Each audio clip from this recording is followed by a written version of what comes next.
Chris Lee and Max Barr of Southeastern 14 here to do a little Monday morning bracketology. We're an SEC channel, so we will spend the bulk of our time on SEC teams, but we'll also give you an idea of what we think of some other teams because that's going to affect the pecking order. We'll tell you how we arrived at our conclusions, all that stuff. First, a reminder, BetOnline sponsors this video.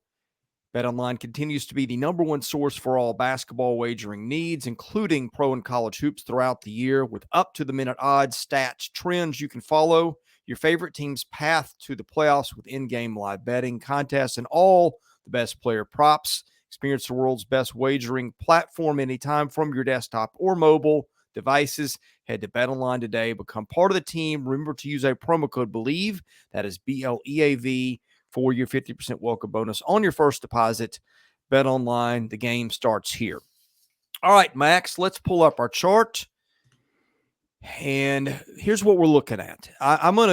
This is the show your homework edition. Now, we're not going to get into making out a full bracket and tell you who's playing in Dayton and all that good stuff, but we're going to try to tell you why we've got teams ranked where they are, let you know some things about their resumes, see the big games they've won, just about everything that goes into this, because I think that might be more helpful. There's still, 5 weeks of basketball to play, 6 weeks, whatever it is, till the tournament, and so all this is going to change anyway, and I'm just going to show you a few things.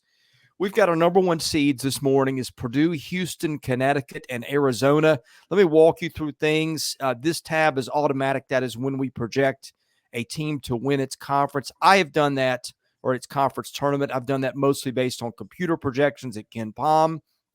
The update is when we've updated the resume through. So this is fairly current. Now, when we get down here to some of the auto bids, I haven't updated those the last day or two. That's really not a big deal. Those are mostly the 13 through 16 teams, and that's going to be fairly predictable.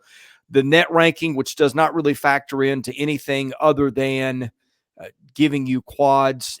We've got computer averages. This is an average right here, and this is a big number because this is my starting point for the sort.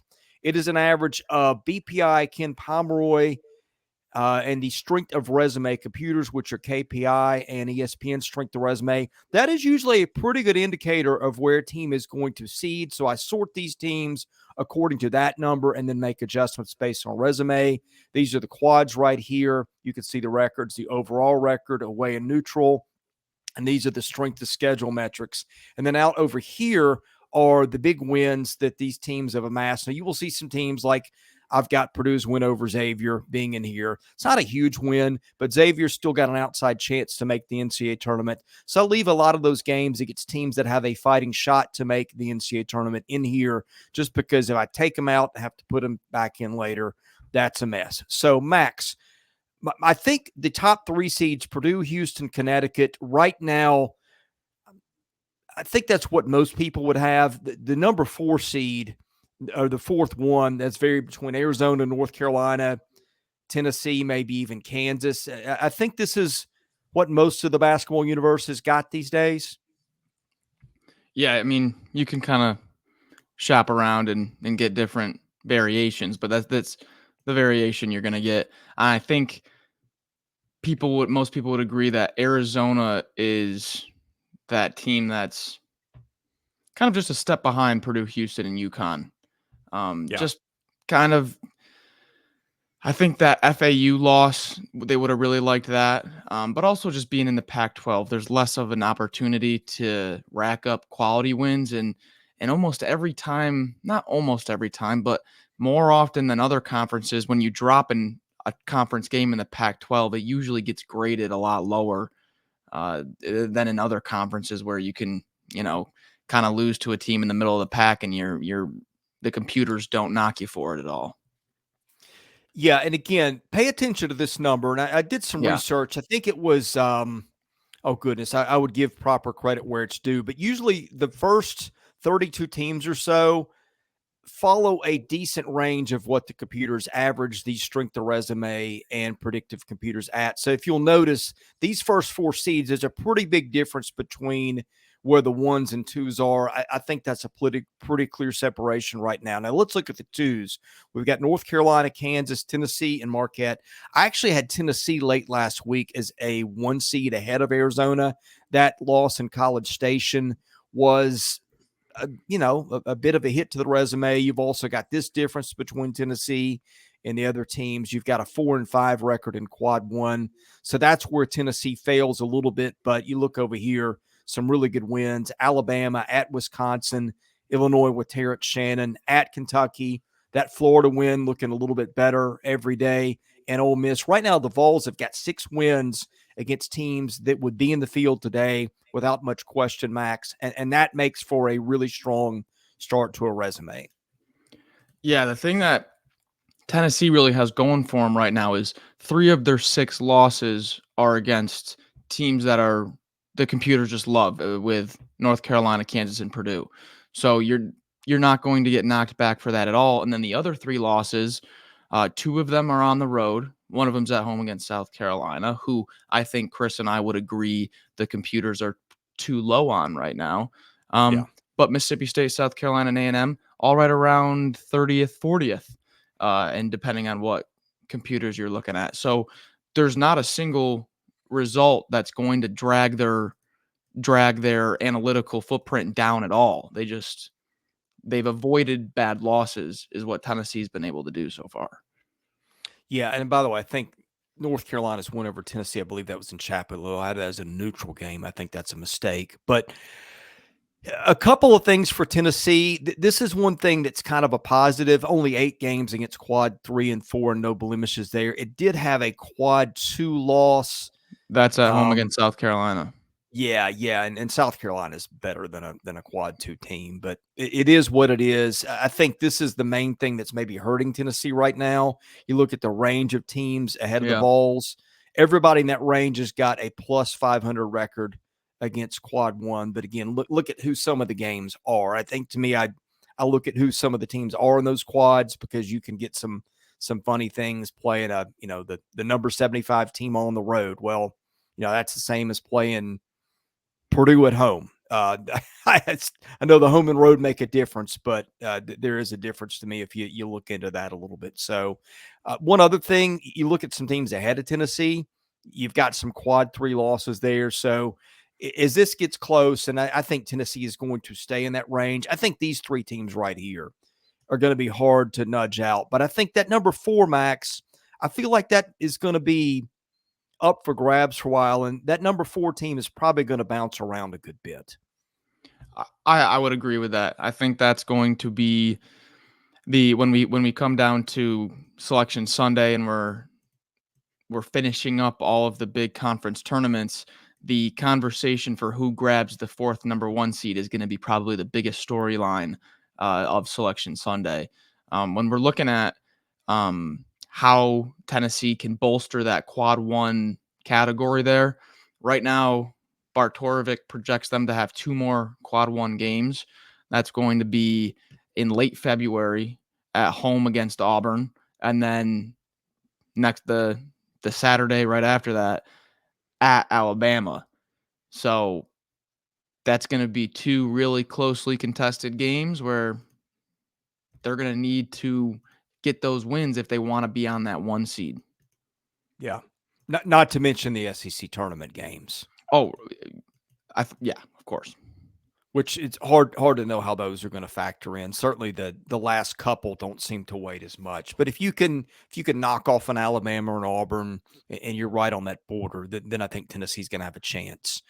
Okay, let's get to our 3s. We got Baylor, Iowa State, Alabama, and Auburn. I may have Auburn too high, but again, look at these numbers. From what Marquette, I can tell, I think too. it's Heat Check. Yeah, I'm sorry, Marquette's my last 2. Heat Check, I believe, is the one that said you can usually get a pretty good idea of where a team is going to fall, again, by averaging those 4 computers. Jeff Sagarin used to be in there too, but he stopped doing computer rankings this year for whatever reason. So you might look at Auburn and Alabama, and those quad 1s are problematic. Alabama 3-6, Auburn 2-4. Auburn's road record also a little problematic too. But the computers love both those teams, and so right now, people might have an issue with it, but the computers have both those teams squarely in that 3-seed range. In fact, Alabama would even be in the 2-seed range. I just don't think the rest of the resume right now supports that, Max. Who would you say there's a definitive one resume is better than the other here with Alabama Auburn, or is it a coin flip for you? I look at the wins. Mm-hmm. To me, Alabama's got better wins. That's 5 teams right now that would be in the tournament without much question. Oregon would not be in there right now, but again, Oregon's like on that next bubble of, I don't know, a dozen teams out. Auburn, that's what it's got. I just think I look at the big wins that Alabama has, and they are more impressive. And of course, the 2 teams split head to head, although Auburn's win in Tuscaloosa was more demonstrative than was Alabama's. Plus, you got a small difference in road record too, although Alabama on a neutral court wasn't great. So there's that. Yeah, I think I would give it to Alabama also because of the quality of their non-conference strength of schedule also. I mean, they just loaded that thing up. And I think Nate Oates did that for a multitude of reasons, and one of them being really starting to cozy up to the computers early with all of these. I mean, you just look at the KenPom numbers, which are usually pretty close on with the net. But number 2, Purdue, number 4, Arizona, number 17, Creighton, 30, Clemson, 37, Indiana State. So just a lot of quality in that schedule. Yeah. Moving on, and you're going, well, hey, Auburn got thrashed Saturday. Some of these teams that you're going through, Chris, they got beat Saturday. Well, guess what? A lot of teams got beat. So did everyone else. Wisconsin is just on a real slide right now. Wisconsin was on the 1 line for some people a couple of weeks ago. Lost 4 in a row. The last one was to Rutgers. Dayton lost to VCU this weekend. South Carolina, the computers do not support Carolina as a 4 seed, but I don't know how much lower you could put Carolina at this point. And then you got an Illinois team that I don't know what to do with. But let's focus on Carolina for a minute. Here's where the problem is. It's the predictive computers, and I know Carolina fans are screaming at me right now. I can hear it. We're better than that. Yes, you are. Those numbers do matter. I've still put Carolina higher than what? 8, 9 teams after it, according to the computers. And again, I think it's deserved. But again, we are trying to figure out what the committee is going to do. That's also strong. 3 losses total. Mm-hmm. Now, that's your problem right there. 282 non-conference strength of schedule. Again, we are trying to look at it like the committee may look at it. I think, to me, you kind of split the difference between this and that, and you put it right here in the middle. Well, so I kind of understand the computers and why they haven't fully bought in, because a lot of, well, I would say half of South Carolina's quad 1 opportunities for the entire season they've yet to play. So they have right now on Bar Torvik 5 quad 1 games have been played, and they have 5 remaining. So, and Bar Torvik has them to be an underdog in all 5 of those. So I can understand where the computers say, hey, if 4 out of the next 5 games that are quad 1 are all on the road, at Auburn, at Ole Miss, at A&M, at Mississippi State, you go and you win a few of those, I bet we see their net skyrocket from, what is it, in the high 30s, low 40s. Yeah. I bet that jumps into the top 30 if they can get some of those road wins. So I understand the computers, and I think we are frustrated because we're watching this team play every single day, and we're like, we know how good this team is. So I understand the computer, though. Where does Lenardi have them this morning, or Bracket Matrix? I will tell you. I did this mostly on my own without looking at other places, just to see where I would put them. He has South Carolina as a 5 seed right now. 5. Okay, so we've got them higher, but I think here's your problem. This is the one I don't get. BPI is the lowest of the computers, and what I don't understand about BPI is I think it's more scaled to recency and also to adjust for losses of key players. You would think that BPI would rank Carolina higher than Ken Pomeroy because of the Colin Murray Boyles injury, but for whatever reason that it just hasn't caught up yet. So Anyway. Yeah, that's another thing. I'm glad you brought that up because even just as we're having this conversation right now, I forgot about that because we've kind of just ingrained into our heads like, okay, LSU didn't have some guys in the beginning, Ole Miss didn't have some guys in the beginning. We have to start just grouping South Carolina into that where we see how good Colin Murray Boyles is now and how much he adds to this team and really start to, I wouldn't say like I'm not going to wash away that Clemson loss, but man, if they had Colin Murray Boyles with how he's playing right now, I bet Yeah. that game goes a lot differently and they prepare a lot differently. So that's another thing that computers haven't caught up to yet.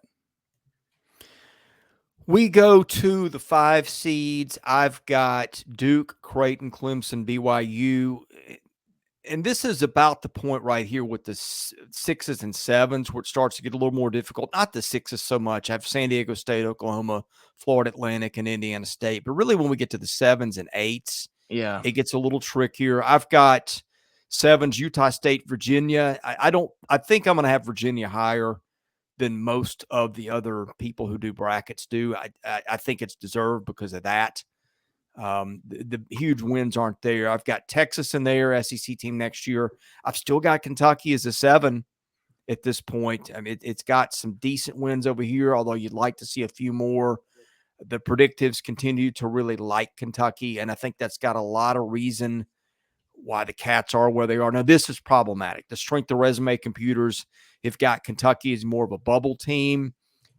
This is also a problem. 2-5 in quad 1, 4 home losses. I may have Kentucky too high, but this is the territory where teams, you could say Kentucky's flawed. Well, welcome to the 7 seeds and down, and that's where everybody's got some flaw somewhere. It's just how do you balance those out? You say you think you might have Kentucky too high, and what do you have them at? Maybe. I've got them as 7. Well, Lenardi has them as a 6 on the way Okay, down. well, On the way yeah. down, but as a 6. Okay, well, maybe I don't. Looking at their opportunities to improve on this, it's going to be tough, Chris. It really is. They've got 4 more quad 1 games left, and 3 of them are on the road, and the home game that they get is against Alabama. Yeah. They got to go to Auburn, to Tennessee, to Mississippi State.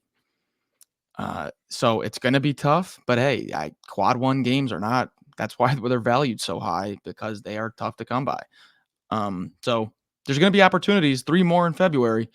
They're just going to have to get that ship righted pretty soon. Yeah, now we're getting into the territory where a lot of teams have got multiple losses outside of quad 1, as you can see. I've got, let's see. Yeah, I mean, Kentucky, you could make a case for Kentucky being a little bit higher. But again, it's just the lack of really huge. The one over North Carolina is going to be a big one. The That's win at Florida is looking better, but they split there. Yeah, I mean, I think they're pretty comparable numbers wise to the teams in their range. So 7, I don't think is far off. You could argue for 6, but I think they fall pretty squarely into that range. 7s, I've got TCU, New Mexico, Texas Tech, Colorado State. This is where we're starting to get a lot of Mountain West teams. And then 8s, I go Northwestern, Ole Miss, Florida, St. Mary's. Ooh. And now Florida's kind of Ole Miss and Florida are both interesting for different reasons. The resume computers love Ole Miss. You can see if we're going just resume, Ole Miss is up here in the 5 and 6 territory. The predictives are telling you a different story. They're both going to matter. Ole Miss only 2-4 in quad 1. That hurts. Now you got Florida over here, 2-7 in quad 1. But here's the thing that you don't see often in this territory. No losses outside of quad 1. You look around the Gators, everybody's got losses outside quad 1 but Florida. Now the problem for Florida, 2-7 in quad 1, 2-4 on the road, and not a lot of beef to the resume. Some nice wins there, but you see teams in that area that have got more of them. This is what is carrying Florida's water. Where is it? Right here. The strength of resume computers, I guess, like the fact that there's no losses outside quad 1. And so you could justify moving the Gators up on that strength of resume, but the problem is when you dig in, the big wins just aren't there like some of the teams up in this range. Now you can see why they were playing with their hair on fire against Auburn. They needed that quality win. But what I'm starting to see here, Chris, is that when I look at these two teams, Ole Miss and Florida, who right now do you feel, if they were put on a neutral court, who do you feel would be favored in that game? Not who you think would be, who would win. Who just do you think would be favored? Florida. Okay, me too. Well, So and look, and it tells you clearly. Those are the computers right here yeah, that are very close to the lines, and there's a lot of difference between Florida and Ole Miss in those right now. so what I'm getting at here, what my thought is I think Florida, along with Texas A&M, are probably the two SEC teams that are middle of the packish in the standings that are looking the best, playing their best they have in a few weeks. The better they do, the better Ole Miss's best two wins are going to look. Yeah. The more Florida and Texas A&M move up, the stronger Ole Miss's strength of resume is going to get. So they're kind of working for each other. Yeah. The other difference here, Ole Miss doesn't have a win against anybody that's like a top Team. top 8 seed. Like you get Northwestern here, okay, Purdue, Dayton, Illinois, all teams that are probably top 4 seeds right now. So there's a little difference in quality of wins. Now Florida's got the one over Auburn, which we've got as a 3 or 4 seed, I think a 3, winning in Rupp. I know that's gotten devalued a little bit lately, but that's still a tough one to get. So this is why this is so hard to do. Everybody's got a little something different on their resume line, and it's just really hard to know how the committee is going to weight this versus that. Yeah, Ole Miss's best opportunity to get that top seed kind of win. They're going to host Alabama in 2 weeks. That they are going to need that win if they're going to want to lock themselves in and get that marquee win that the computers are going to love for them. As for Florida, Florida's probably one of the hottest teams in the SEC right now. They're only favored to lose 2 of their remaining 8 games, 10 games. So I'm not worried about Florida at all. And Chris, I think you like them really well. Yeah. I think they're going to win their games. I could see Florida very easily moving up to the 5 or 6 territory because, again, that is the issue right here. They start adding more quad 1 wins, and I think that everything else screams this team is going to start zooming up the charts here. And I think, does Lenardi have Florida as a 9 today? I will tell you in 2 Or an 8? seconds. He has them as a 10. A 10. Okay, so we're close. I think Speaking they're a of 10 on the 10s, rise. okay, 10 on the rise. Well, that makes sense. Speaking of 10s, Mississippi State, Washington State, Grand Canyon, Nebraska are the 4 that I've got. Now, Grand Canyon is going to be right now. I'm projecting to get the auto bid, but I think it'd be interesting. Now, I think if they take a loss somewhere, that conference, the WAC is so bad that all the numbers are going to take a hit. But right now, I would have Grand Canyon is probably a 10 seed based on what it's done. It hasn't played a lot of great teams, but it's lost twice, so that counts for something. Yeah, and then we get into Mississippi State, which has got 4 really good wins that compare pretty well against teams in this range. 2 huge ones in Tennessee and Auburn, Northwestern and Washington State, I think both firmly in the territory of safely in at this point. So, yeah, and then we get to the 11s. We got Michigan State, A&M, Nevada, and Butler, and I think Boise State, Utah would be in there too. This is where we get into that whole thing of at-large teams and Dayton. I'm not going to break all that down and tell you who's Dayton, who's not. But the big thing is just where I rank these teams on this S curve and how I've got them ranked. Providence would be my last at large right now, and this is all going to be based on, are there no upsets in conference tournaments? So, like if Arkansas were to win the SEC tournament, Arkansas not in at this point, nowhere close, then you start eating away at the at-larges on the bottom here. So note that these teams that are last in, probably when we get to selection day, if you're 47, 48 on the committee's S curve, there's a decent chance you're going to get knocked out by somebody, by a bid stealer in a conference tournament somewhere. So keep that in mind. But back to the SEC, I think I've got A&M lower than a lot of other people do. But when you get to probably the 9 seeds and below, I think historically the strength of resume computers have started to matter a little bit more at this point.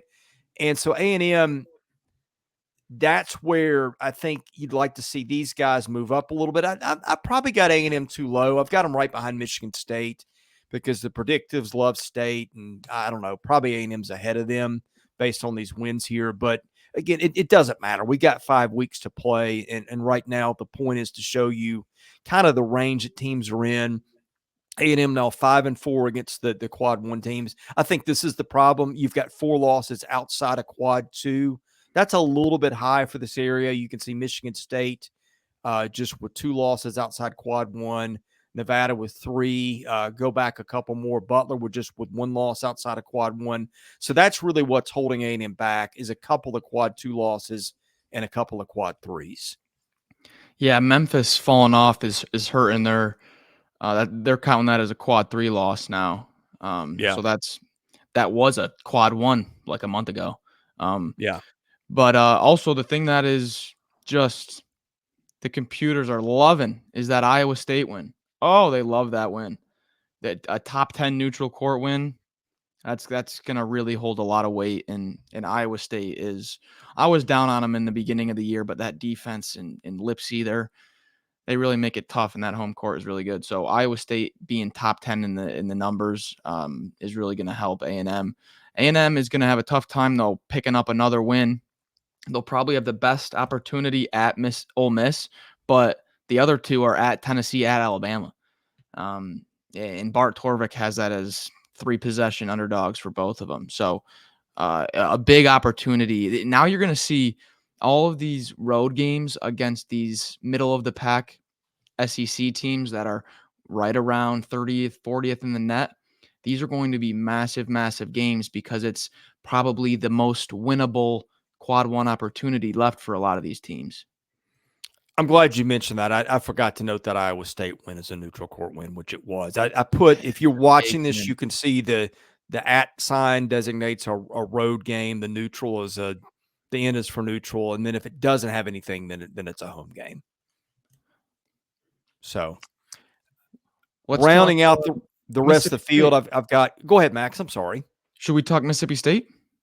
Oh, I didn't mean to leave them out. Yeah, State's issue is 3-6 in quad 1, and then those Southern quad loss. 3 and 4 losses that was to Southern, and the quad 3 was it Georgia Tech, I think. Yeah. So that's what's hurting State.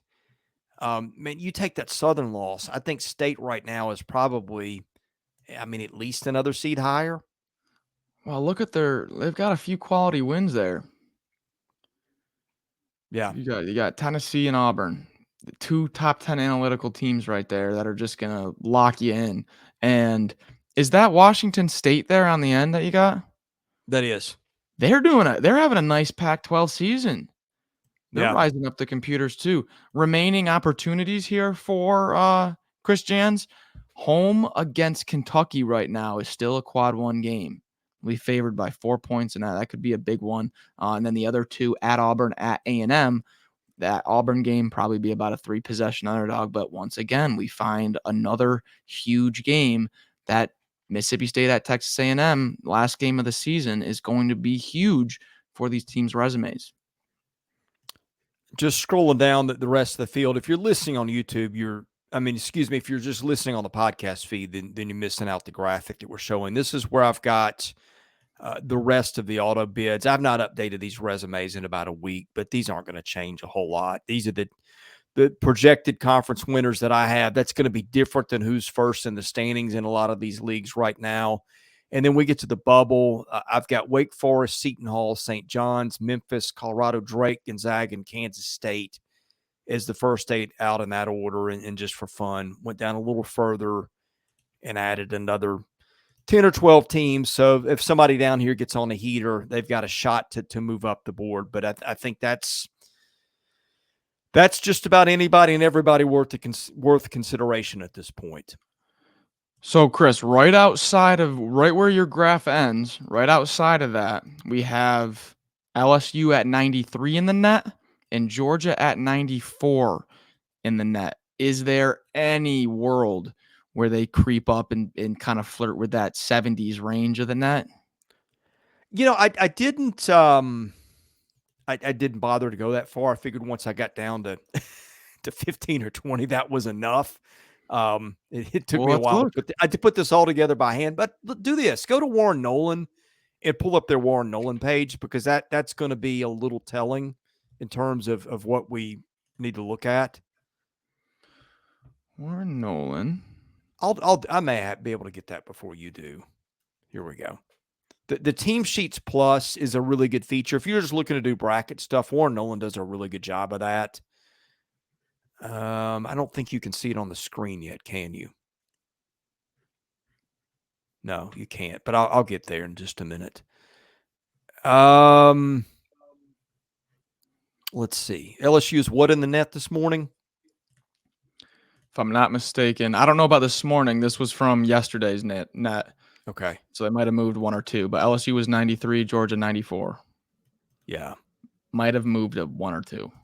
94. I'm going to see if I can screen share this here.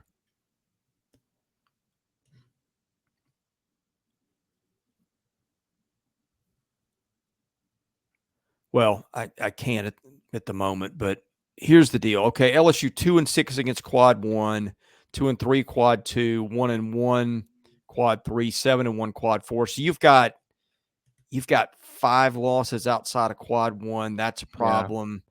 The resumes have got LSU in the 90s. That's a problem. And you've got to be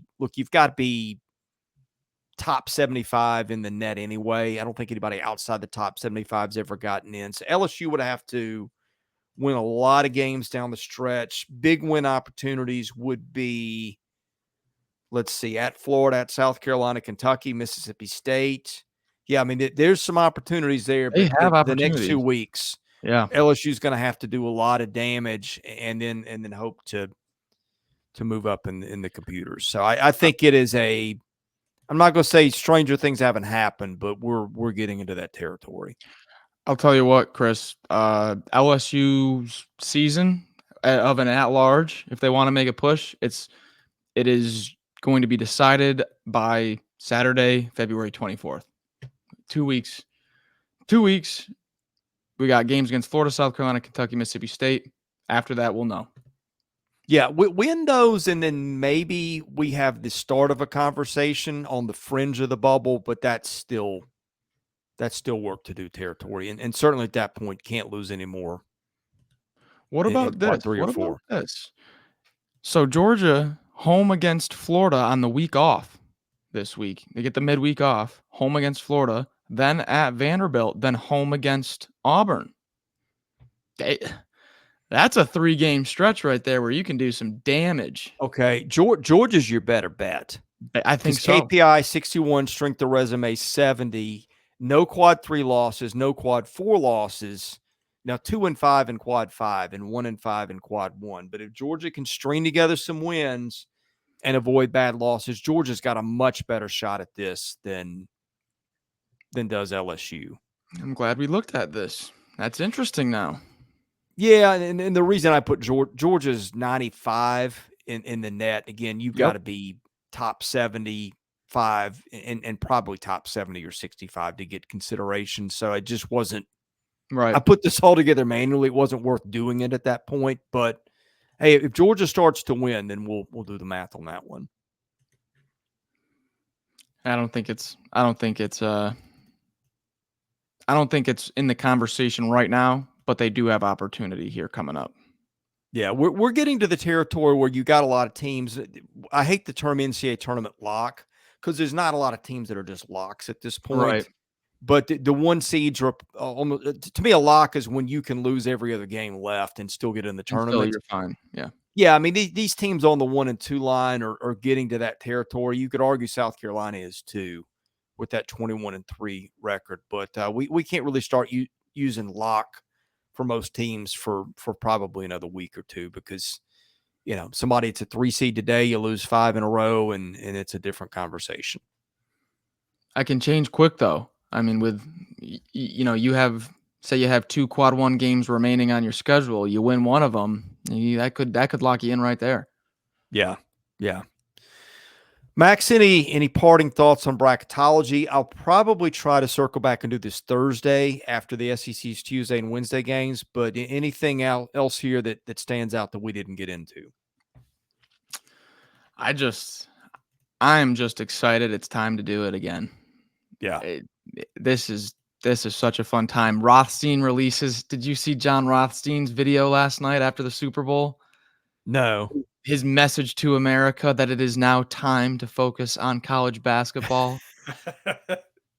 We're here now. I don't think the message from John Rothstein ever changes based on anything, but sticks to the brand. He does stick to the brand. Well, we stick to our brand here. We cover baseball, basketball, football. We're behind on baseball, but we'll get there. We'll have you covered on that. We're going to have recaps of the Tuesday games and the Wednesday games. We'll preview the Tuesday games. We've already done that. We'll preview the Wednesday games, I think, on Tuesday morning. Best way to catch all our content, hit the subscribe button. That's free and enable your notifications so you know when we put videos up. Hit the like button. Tell a friend if you don't mind. And by the way, I'm not a pro bracketologist. If you want a more accurate projection than what I just gave you, I'm sure there are some out there. I think part of the point of this, for those of you watching on YouTube, is just to show you how the bodies of work compare, to show you how we tried to put that together based on the facts in front of us. And, if the selection committee would agree with this today, it's anybody's guess, but we did our best, Max. Yeah, just kind of getting an idea, just trying to get comfortable here with, okay, where is my team right now, and what does their short future here look like on how they can improve or not improve on that. That's just kind of where we're sitting right now. It's early February still. Yeah. Thank you for watching. For Max Barr, I'm Chris Lee. This is Southeastern 14 presented by BetOnline.